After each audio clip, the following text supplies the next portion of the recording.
आज मैं आपके सामने 3 ऐसे मिड कैप म्यूचुअल फंड का कंपैरिजन रखूंगा जो अपने कैटेगरी में सबसे ज्यादा बेहतर प्रदर्शन कर रहे हैं और एक अच्छे एयूएम के साथ है। जी हाँ, मैं कौन कौन से मिड कैप म्यूचुअल फंड के बीच में आज कंपेयर करूंगा। आपने थंबनेल देखा होगा, Nippon India growth fund, HDFC mid cap opportunity and Motilal Oswal mid cap fund. ये 3 फंड का हम पूरा ब्यौरा यहाँ पे रखेंगे। क्या पैरामीटर पे आज मैं कंपेयर करूंगा वो भी आंकड़ा मैं आपके सामने रख दूं। बेसिक डिटेल के साथ हम यहाँ पे कंपेयर करेंगे। दूसरा क्या होगा, हम रिस्क को देखेंगे, हम पोर्टफोलियो एलोकेशन को देखेंगे, हम रिटर्न के पॉइंट को देखेंगे, हम रोलिंग रिटर्न के पॉइंट को देखेंगे और जानेंगे कि इन 3 म्यूचुअल फंड में से भी अगर हमें सेलेक्ट करना है तो सबसे अच्छा कौन सा दिख रहा है। देखो, मैं पहले ही बता दूं कि अगर कोई इन्वेस्टर इन 3 म्यूचुअल फंड में से किसी भी एक म्यूचुअल फंड को अपने पोर्टफोलियो में कंटिन्यू कर रहे हैं तो कोई ज़रूरी नहीं है चेंज करने के लिए। ये 3 के 3 फंड काफ़ी बेहतर है। जो मैं आज आंकड़े रखूंगा वीडियो के लास्ट में हम पॉइंट के थ्रू यहाँ पे कंपेयर करेंगे। वीडियो के लास्ट में मैं आपको पॉइंट का टेबल दिखाऊंगा जिसमें आप एग्जैक्टली समझ पाओगे कि कहाँ पे सबसे ज़्यादा यहाँ पे एडवांटेज मिल रहा है। चलिए शुरुआत करते हैं, लेकिन उसके पहले mutual fund related complete solution चाहिए तो आप मेरे साथ जुड़ सकते हैं। जी हाँ, डिस्क्रिप्शन बॉक्स में जाके पूरा डिटेल चेक करें और डिटेल के बेसिस पे व्हाट्सएप नंबर के थ्रू आप मेरे साथ जुड़ सकते हैं। देखिए, सबसे पहले बेसिक डिटेल के साथ स्टार्ट करते हैं। अगर देखें तो नेट एसेट के अकॉर्डिंग यहाँ पे सबसे ज्यादा जो नेट एसेट है वो एचडीएफसी मिड कैप अपॉर्चुनिटी का है, 70,000 करोड़ के एयूएम के आसपास है। निप्पॉन इंडिया का जो है वो 30,000 करोड़ के आसपास है और मोतीलाल ओसवाल का 12 से 13,000 करोड़ के आसपास है। देखो, एयूएम जब काफी ज्यादा होता है तो ये एक नेगेटिव पॉइंट है, स्पेशली स्मॉल कैप और मिड कैप फंड के लिए। अगर मैं यहाँ पे देखूं तो सबसे कम जो एयूएम है मोतीलाल ओसवाल मिड कैप का, तो यहाँ पे इस फंड को हम 3 पॉइंट देंगे। दूसरे नंबर पे अगर आप देखोगे तो निप्पॉन इंडिया ग्रोथ फंड का तो यहाँ पे हम 2 पॉइंट देंगे और यहाँ पे सबसे ज्यादा एयूएम होने के चलते एक नेगेटिव पॉइंट है तो यहाँ पे एचडीएफसी मिड कैप को यहाँ पे हम 1 पॉइंट देते हैं। ठीक, अगर मैं एग्जिट लोड की बात करूँ, इस दिन में अगर आप एग्जिट करते हो तो 1% का है, बाकी दोनों म्यूचुअल में 365 है और इसके हिसाब से यहाँ पे एग्जिट लोड के हिसाब से निप्पॉन इंडिया को 3 पॉइंट, इन दोनों फंड्स को हम 2-2 पॉइंट कंसीडर करते हैं क्योंकि इन दोनों फंड का डेटा यहाँ पे सेम देखने को मिल रहा है। अगर एक्सपेंस रेशियो की बात करें तो सबसे सस्ता जो देखने को मिल रहा है मोतीलाल ओसवाल मिड कैप।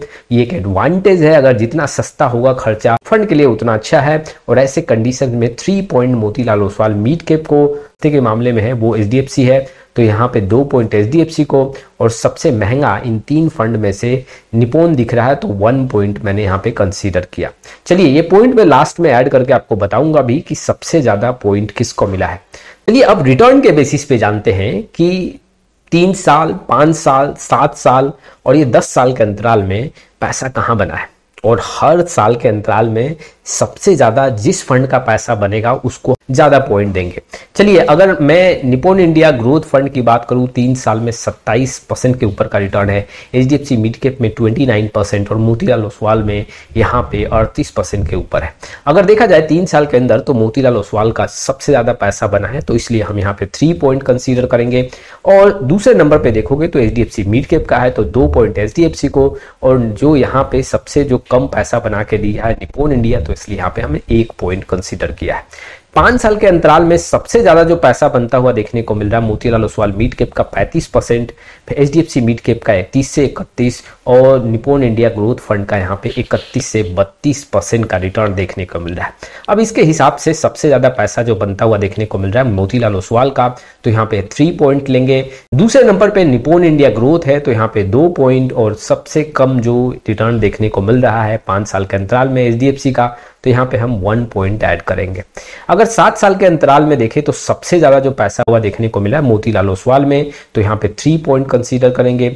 दूसरे नंबर पे निप्पॉन इंडिया ग्रोथ फंड तो 2 पॉइंट हम कंसीडर करेंगे। दूसरे नंबर पे एचडीएफसी मिड कैप का रिटर्न है तो यहाँ पे 1 पॉइंट हम यहाँ पे कंसीडर करेंगे। 10 साल के अंतराल में भी अगर सबसे ज्यादा पैसा बन रहा है मोतीलाल ओसवाल मिड कैप में 22 से 23, दूसरे नंबर पे जो दिख रहा है वो एचडीएफसी मिड कैप 20 से 21 और निप्पॉन इंडिया ग्रोथ फंड यहाँ पे 20% के आसपास देखने को मिल रहा है और इसके हिसाब से यहाँ पे मैंने ऐड कर दिया। चलिए अब आगे बढ़ते हैं। अगर मैं रोलिंग रिटर्न की बात करूं, जी हाँ, रोलिंग रिटर्न से हमें बहुत सारे आंकड़ों का पता चलता है, एग्जैक्ट फिगर यहाँ पे निकल के आता है। 3 साल के अंतराल में अगर मैं रोलिंग रिटर्न देखूं तो यहाँ पे नेगेटिव रिटर्न की बात करूं तो आप देख सकते हो कितना परसेंट नेगेटिव रिटर्न के चांसेस बनते हैं 3 साल के अंतराल में। निप्पॉन इंडिया ग्रोथ का यहाँ पे 3 से 4% चांस बन रहा है कि 3 साल के अंतराल में नेगेटिव रिटर्न दे। यहाँ पे एचडीएफसी मिड कैप अपॉर्चुनिटी का ये 6% चांस बन रहा है और मोतीलाल ओसवाल का यहाँ पे 6 से 7% का चांस बन रहा है। अगर नेगेटिव रिटर्न के अकॉर्डिंग हम देखें तो यहाँ पे हम कह सकते हैं कि सबसे ज़्यादा नेगेटिव रिटर्न के चांसेस जो है वो Motilal Oswal mid cap fund में है, जो एक नेगेटिव पॉइंट है, और सबसे कम जो नेगेटिव रिटर्न के चांसेस हैं वो निप्पॉन इंडिया ग्रोथ फंड में है। तो ये एक एडवांटेज है। तो यहाँ पे हमने 3 पॉइंट कंसीडर किया, एचडीएफसी मिड कैप को 2 पॉइंट, और मोतीलाल ओसवाल में यहाँ नेगेटिव रिटर्न के चांसेस ज्यादा हैं तो इसलिए मैंने यहाँ पे 1 पॉइंट कंसीडर किया। अब पिछले 3 साल में अगर देखा जाए 20% से ज्यादा रिटर्न बनने का चांस सबसे ज्यादा जो देखने को मिल रहा है वो मोतीलाल ओसवाल मिड कैप में है। 46% के ऊपर का यहाँ पे चांसेस बन रहा है कि 20% से ऊपर का रिटर्न मिल सकता है 3 साल के अंतराल में। दूसरे नंबर पे हम बात करें तो निप्पॉन इंडिया ग्रोथ फंड है और तीसरे नंबर पे यहाँ पे एचडीएफसी मिड कैप अपॉर्चुनिटी है। अकॉर्डिंग में अगर पॉइंट ऐड करूं तो देखो सबसे ज्यादा रिटर्न के चांसेस हैं 20% से यहाँ पे मोतीलाल ओसवाल मिड कैप के, तो इसलिए यहाँ पे मैंने 3 पॉइंट कंसीडर किया। दूसरे नंबर पे यहाँ पे निप्पॉन इंडिया है तो यहाँ पे 2 पॉइंट, और एचडीएफसी यहाँ पे तीसरे नंबर पे है तो 1 पॉइंट कंसीडर किया। और इसके हिसाब से निप्पॉन को 5 पॉइंट यहाँ पे ऐड होके आते हैं, एचडीएफसी मिड कैप को यहाँ पे 3 पॉइंट, और यहाँ पे मोतीलाल ओसवाल मिड कैप को यहाँ पे 4 पॉइंट ऐड होते हुए देखने को मिल रहे हैं।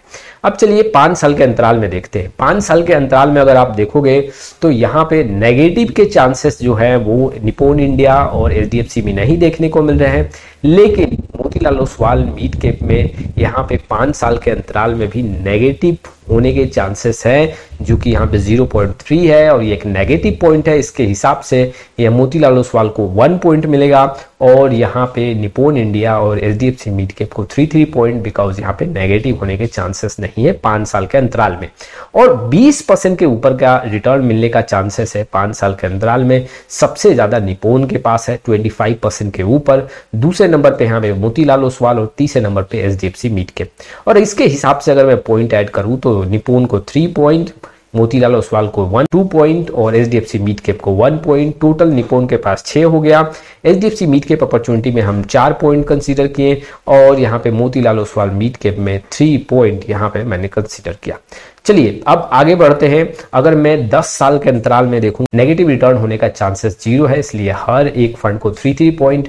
अगर मैं यहाँ पे ग्रेटर देन 20% की बात करूं, एचडीएफसी और मोतीलाल ओसवाल में 100% चांस है कि 10 साल के अंतराल में यहाँ पे 20% के ऊपर का रिटर्न देखने को मिले, जबकि निप्पॉन में ये 63% है, जो कि एक नेगेटिव पॉइंट है। इसके हिसाब से निप्पॉन को यहाँ पे 1 पॉइंट मिलता है और एचडीएफसी मोतीलाल को यहाँ पे 3 पॉइंट। अब कुल मिलाकर अगर आप देखोगे तो 4 पॉइंट यहाँ पे ऐड हो गया निप्पॉन के साथ, 6 पॉइंट एचडीएफसी मिड कैप और मोतीलाल ओसवाल के साथ देखने को मिला। देखो वीडियो के लास्ट में मैं ऐड करूंगा, ये सारे पॉइंट ऐड करूंगा तो एग्जैक्ट आपके सामने डाटा आएगा कि सबसे ज्यादा बेहतर कौन सा देखने को मिलता है। अगर मैं पोर्टफोलियो एलोकेशन के अकॉर्डिंग बात करूं तो निप्पॉन इंडिया ग्रोथ फंड में आप देख सकते हो लार्ज कैप का परसेंटेज 20 है, मिड कैप का 63 और 14% स्मॉल कैप है। एचडीएफसी मिड कैप में जो लार्ज कैप है वो 9% है, मिड कैप यहाँ पे 65% और small cap 20%। Motilal Oswal mid cap में यहाँ पे लार्ज कैप 19, मिड कैप यहाँ पे 73 और स्मॉल कैप परसेंटेज 3 है। अगर मैं देखो मिड कैप और स्मॉल कैप को ऐड कर दूं तो ये परसेंटेज देखने को मिल रहा है।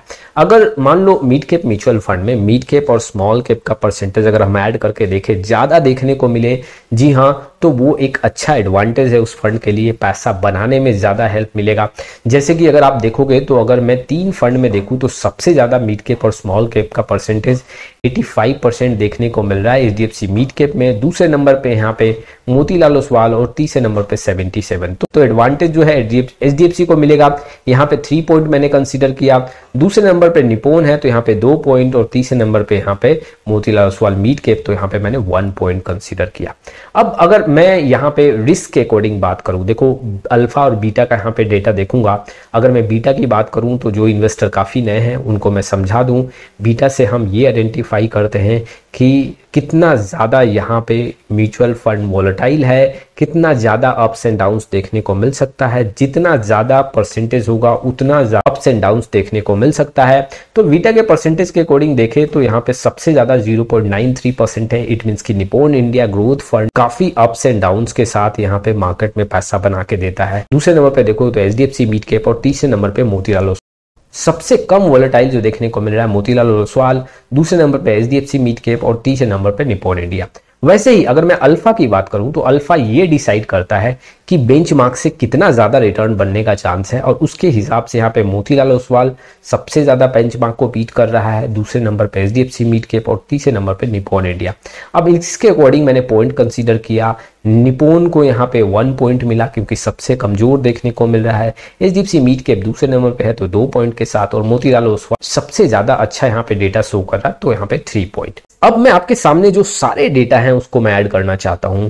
इससे आपको अंदाजा लगेगा एग्जैक्टली कि कहां पे हमें एडवांटेज मिला है, कहां पे किस फंड में सबसे ज्यादा यहाँ पे पॉइंट्स है। अगर मैं देखूं बेसिक इंफॉर्मेशन के साथ तो यहाँ पे निप्पॉन इंडिया ग्रोथ में net asset exit load expenses ratio को लेके 231 पॉइंट मिला है। HDFC मिड कैप में 122 पॉइंट मिला है।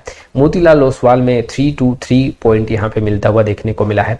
रिटर्न के बेसिस पे भी आप यहाँ पे डिटेल चेक कर सकते हैं किस म्यूचुअल फंड को कितना पॉइंट मिला है। पोर्टफोलियो एलोकेशन के अकॉर्डिंग भी देख सकते हो, रिस्क के अकॉर्डिंग देख सकते हो, रोलिंग रिटर्न के अकॉर्डिंग आप देख सकते हो, और इसके अकॉर्डिंग अगर आप टोटल ऐड करोगे तो निप्पॉन इंडिया ग्रोथ फंड में 30 पॉइंट देखने को मिल रहा है। HDFC मिड कैप अपॉर्चुनिटी में 29 और मोतीलाल ओसवाल मिड कैप में 37 पॉइंट का यहाँ पे आंकड़ा देखने को मिल रहा है। अब मैं पूरे डेटा को अगर कंपेयर करूं तो मोतीलाल ओसवाल मिड कैप का डेटा कुछ स्ट्रॉन्ग है compare to HDFC mid cap और निप्पॉन इंडिया। आप डिसाइड कर सकते हो, देखो इस डेटा के बेसिस पे आप आकलन कर सकते हो और एक सही निर्णय लेके फंड का सिलेक्शन कर सकते हो।